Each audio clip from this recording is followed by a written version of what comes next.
And as we're clamoring for new presidency, at least for we to serve Tinubu breakfast for his inactivity, we also have to put into cognizance that till we get rid of this, we the people of Nigeria concoction that was concocted by military generals, by military officers, we the people, because when you talk of we the people now, you ask who are the people? You no go see the people. Now military generals, by virtue of decree, that's how we have arrived at this constitution.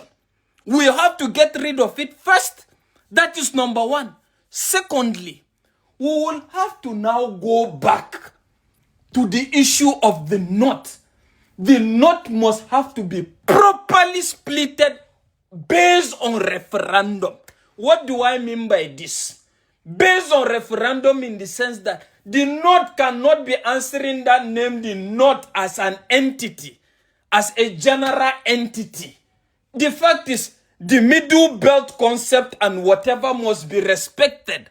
After that, then regional government must be introduced. That's like going back to the status quo. And this is not a message out of hate for the North, sincerely speaking. Because I believe all regions are productive and can deliver whatever they feel like delivering, as long as you take power out of these politicians that use number to just favor themselves and enslave people. Why do I say this? Looking at this whole situation now, you will get to look at it that from inception, these things that Mazi Nnamdi Kanu is talking about, he is not just the first person to start talking about it. I want you to know that the first concept of jihad, the reason for fighting against jihad, it didn't even start under him. It started as far back as the 60s. Because in the words of Ademuega equally quoted that part of the reasons why they felt there was need to strike, the first whatever they did, was as a result of a perceived jihad, as a result of the activities of Sir Ahmadu Bello as the Northern Premier. Because looking at the words of Ahmadu Bello now, Ahmadu Bello actually had the ample opportunity of becoming Nigerian Prime Minister, but he declined. And he sent his lieutenant, which is Tafawa Balewa, to become his lieutenant. But he rather preferred to remain the Premier of Northern Nigeria. And I remember in his words as well, I think with Agui Rossi, who was he having the conversation with that said we need to look beyond our differences and move ahead as a nation. But he said we need to understand our differences and live according to that. So what am I saying? The fact is, right from inception, the concept of everybody is one never existed. It never existed. But funny enough, over time now, this is the concept that is used by politicians to actually score their popularity and their elective positions while enslaving people. Do you get it? And expanding it further, looking at the concept and the way of life of people in Nigeria, we all have different concepts. The Yoruba man has a different concept before independence. The Hausa man has a different concept before independence. The Northern man has a different concept before independence. And the Igbo man has a different concept before independence. And looking at it now, just like I said, that was the reason in the words of Ademuega where he quoted that there is need for this status quo not to be maintained. And that was why they struck. Coupled with a little reasons like corruption, election rigging, and the rest of it. But that apart, the realistic thing is we must come to terms with that. Just like after the whole of this story, too many stories, too much stories to tell. After the whole of this concept now, successive governments have actually succeeded in tampering with the original Eastern region by dividing them into the what we have as Niger Delta region or whatever now. But the North was never tampered with. Was left that way. But now we have the Middle Belt, but Middle Belt actually exists in a kind of a sketchy proposal. So what I'm trying to say is, generally, sincerely speaking, if we must move as a nation, the concept of we are all one person will represent everybody and make laws that covers everybody, is a lie. It will never bring about change.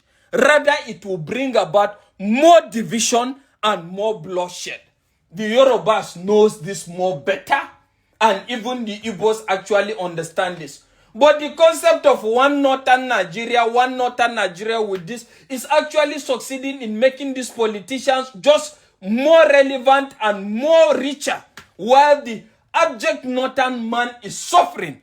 Because going by this in terms of resources, do not have gold. They can farm. You have the Niger Delta, whatever that they have divided the East now to be. They have crude oil or whatever. But at the end of the day, in the contemporary world today, oil is not just what makes you relevant and powerful. Let's look at it. The UK doesn't have oil, but the UK is very powerful. Global power. Going by that. So you get to see that. Sincerely, till we have this kind of conversation, all this concept of state police, whatever, all this state police is rubbish. And funny enough, all the candidates you have now contesting for these positions to make Nigeria better, nobody is talking about constitutional reform, believing that they are magicians. They are coming to change what Tinubu has failed to do. Let's face it, Tinubu may have failed in a lot of ways, but the reality is, there is nobody that will want to come and become the president of Nigeria and want to suffer Nigerians. But the fact is, situations are far more stronger than them, and the fact is, elective positions will make you now not to come and tell people the truth. You would rather manage those things you know you can't change and be showing strength, even when you know there is no strength. You don't have the strength to do that. And that is what is happening at the moment. And let's look at it. When you look at the concept of Nigeria generally, the concept of oneness have never existed right from inception. Until people, in the words of Sir Ahmadu Bello, understand that this difference must be respected and lived with. Because let's look at it in the North now. You look at the Northern concept. The North is just a general name.